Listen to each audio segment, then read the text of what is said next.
When a woman stops valuing you, it's not always because she's changed. Sometimes she's simply gotten used to having you. It's funny. She loved you more when you weren't hers, when you were a mystery, when your attention was a prize, not a routine. But of course, the mistake was yours. You thought that love was demonstrated by being available 24 hours a day. Bad idea. No one values what they're never afraid to lose. And no, it's not about playing games, it's about understanding something that the Stoics already knew. What depends on you, take care of it. What doesn't, let go without drama. Because yes, holding on to someone who no longer appreciates you is like insisting on rekindling a fire with ashes. It burns, but it doesn't warm you. This video is not here to tell you to ignore her or punish her with silence. It's here to remind you that self-respect is not arrogance. It's emotional hygiene. If you're not valued, don't make noise, don't give speeches. Just walk away and let the echo of your absence do its job. Before we begin, if this video brings you value, I invite you to subscribe and turn on notifications. We're not talking about revenge or spite here, we're talking about growth, because in the end, nothing hurts more than seeing someone flourish right after you've taken them for granted. And with that said, let's get started. First, when you're secure, you stop admiring yourself. When a woman feels she has you secure, something changes. Not because she stops loving you, but because she starts to feel like she no longer needs to win you over. And that's where the beginning of the end begins. Why? Because the human mind, as curious as it is capricious, values more what it doesn't yet possess. When it already has you, it doesn't think about you as much. When it knows that you'll always be there, it stops imagining that you might not be there. And when uncertainty disappears, excitement disappears. Don't get me wrong. It's not evil, it's biology mixed with ego. All of us, men or women, have a kind of internal effort detector. If there's no challenge, there's no excitement. If there's no effort, there's no value. It's like having free Netflix for life. At first it's great, but after a month you don't know what to watch. Too much availability kills curiosity. The problem isn't that you were nice, it's that you were predictable. Kindness doesn't bore, but routine does. When she can anticipate your every word, every reaction, every message you'll send just in case she's busy, she no longer feels admiration, she feels pity. And that, my friend, is the point of no return. Marcus Aurelius said, "Love without attachment, act without expecting reward," but you did the opposite. You gave everything expecting to be recognized. Every kind gesture became a bargaining chip. And of course, when you didn't get what you expected, frustration set in. Ironic, isn't it? You wanted love and ended up feeling deprived. You wanted connection and ended up with silence. You wanted stability and created monotony. Think of it this way. A relationship without boundaries is like an open bar where anyone can help themselves. It sounds generous, but sooner or later no one appreciates the drink. When everything is available all the time, value is diluted. It's not cruelty, it's human nature. Scarcity is appreciated, constants are ignored. Regain control over what depends on you. You can't force someone to value you, but you can decide to stop giving yourself away. Set boundaries, not as punishment, but as a filter. Every time you say no to a situation that takes away from you, you say yes to your respect. Every time you stop begging for attention, you regain control, dignity. And no, it's not about feigning disinterest or playing it cool. It's about having priorities. If she no longer values your presence, focus on improving the kind of man you are in your absence. Dedicate yourself to your goals, to your body, to your mind. Make your time so valuable that you only share it with those who understand. Because when you change the direction of your energy, everything changes. You no longer live to be chosen, but to choose. And believe me, that change of position is noticeable. She notices it. And just when she starts to wonder, why are you no longer available? It will be too late. Now that you understand the mistake of being too accessible, it's time to talk about what really hurts. Giving without measure to someone who never deserved it. 2. Giving without measure leaves you in the red. Giving without measure seems noble, but it's actually an elegant form of self-sabotage. You disguise it as love, as giving, as just me. But what you're doing is teaching others to receive without giving anything in return. And the worst part, you do it with a smile. Did you really think endless generosity was going to buy you respect? No, all you bought was a membership to the Empty Nesters Club. Have you ever filled up someone's gas tank who never thanked you? Well, imagine doing it every day for years and still wondering why the car never starts. That's you when you give more than you should. You're not loving. You're subsidizing a lack of reciprocity. Epictetus said it more elegantly. What you give without reason becomes emotional debt, but you take it to the extreme. You pay interest on something you've already lost. You say you give because it comes naturally, but you do it expecting recognition, and when it doesn't come, you feel angry. Ironies of love: you give to connect, you end up empty. You help to be seen, you end up invisible. And here's the uncomfortable truth. It's not about stopping giving. It's about learning to give awareness. If you give something that the other person hasn't earned, you're not being generous, you're stealing a lesson from them. You can't build respect by giving away what should cost effort, because what doesn't cost effort is not cared for. What is given without measure is wasted. Think of it with a simple metaphor. Giving without limits is like pouring water into a broken glass. No matter how much you fill it, it always empties. And there you are insisting as if the problem were the amount of water and not the crack in the glass. I say this with affection, but firmly. Stop being a source for those who only know how to pour out. The Stoic principle applicable here is that of moderation. The virtue of not overdoing anything, not even good things. Giving is fine, but giving too much is a form of arrogance in disguise. It is believing that you can save, fill, or change someone. No one gave you that title. You are not their redemption, nor their lifeline, nor their proof that there are still good people. You are responsible for yourself, not for the emptiness of others. Start giving only to those who demonstrate that they know how to receive, not with words, but with actions. Observe if there is reciprocity, if there is genuine interest. If there is not, withdraw. Silence. Don't explain, don't justify, don't complain. Silence educates better than any speech. And when you feel guilty about leaving, remember, a garden blooms when you prune what doesn't grow. It's not selfishness, it's emotional intelligence. Stop investing energy where there's no return, because when you learn to give with judgment, you change the equation. You stop being the one who begs for attention and become the one who inspires it. And when that happens, you no longer seek to be valued. You become impossible to replace. Now that you understand the cost of giving without measure, the hardest part comes: discovering why your absence hurts more than your presence. 3. Your absence screams louder than your words. People think the hardest thing is to say goodbye, but in reality, the most powerful thing is to keep quiet. When you leave without drama, without speeches, without making innuendos, you generate a type of noise that is not heard but is felt.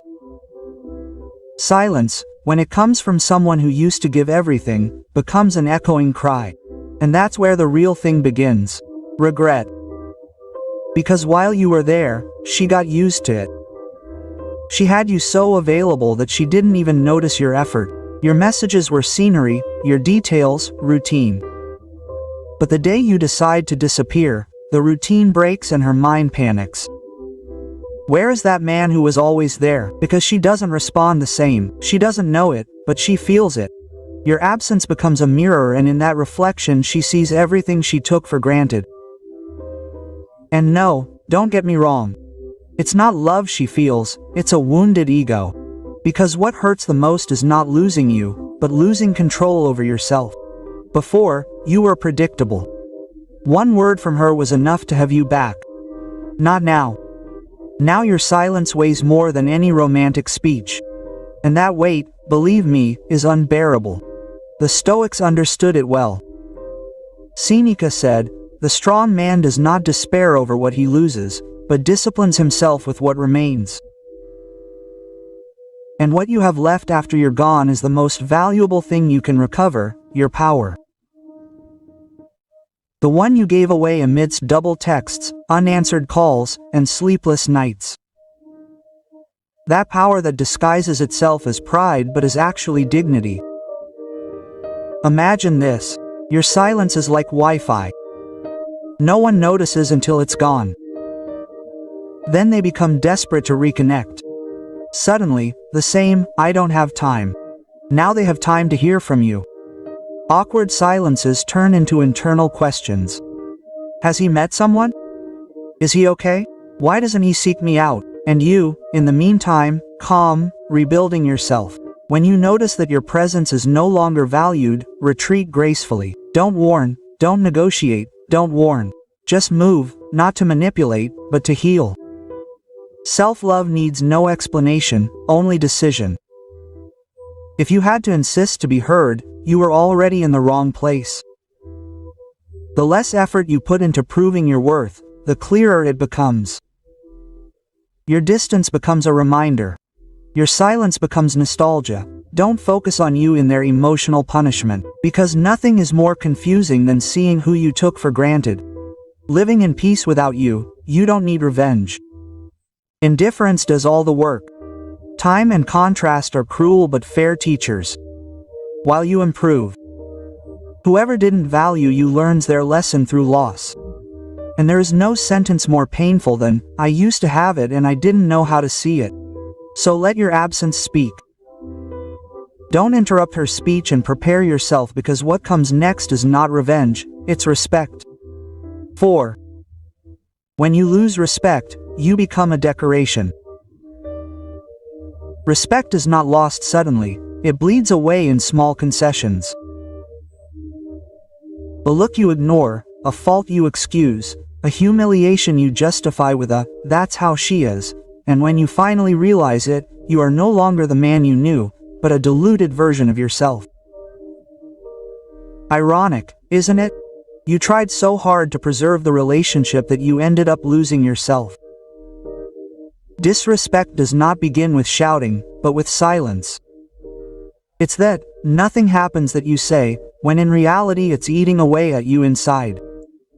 Every time you choose external peace over internal peace, you sign an invisible contract, that of your own emotional demise. And the problem is that once a woman stops respecting you, she stops seeing you.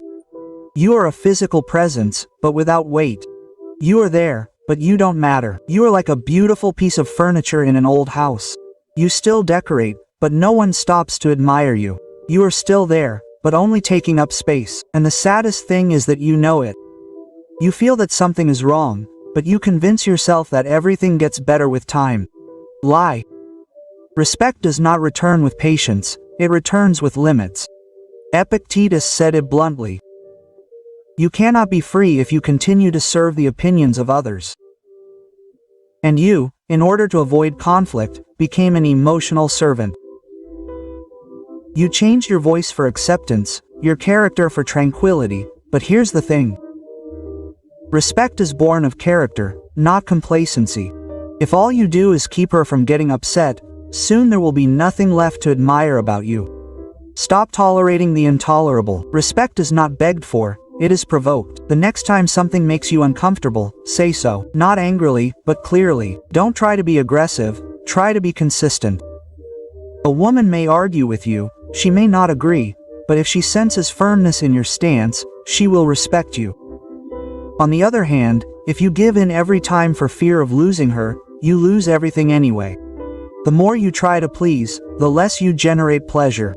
No one admires someone who lives on their knees. Attractiveness does not come from submission, but from the balance of a man who can love without losing his center. When you set boundaries again, at first it creates noise, but then it generates respect. Because people, even without admitting it, trust more someone who can say so far. Imagine that your life is a movie. She was part of the cast, but at some point she started improvising your lines and you, for fear of conflict, accepted the script. Okay, it's time to rewrite it, not with vengeance, but with presence. Because when you reclaim your respect, you reclaim your voice. And when you speak from your center again, you no longer beg for attention, you inspire silence. The kind of silence that makes you think, not out of guilt, but out of admiration. Now that you know that respect is not demanded, it's cultivated, it's time to discover what hurts the most after losing you. Seeing how you keep moving forward without needing her. 5. The real punishment. That you still don't need her. Here comes the funniest and cruelest part of the story. She thought she had you emotionally chained, but one day you get up, take a deep breath, and decide to move on with your life. No drama, no innuendo, no revenge, just move forward. And there, my friend, her real nightmare begins.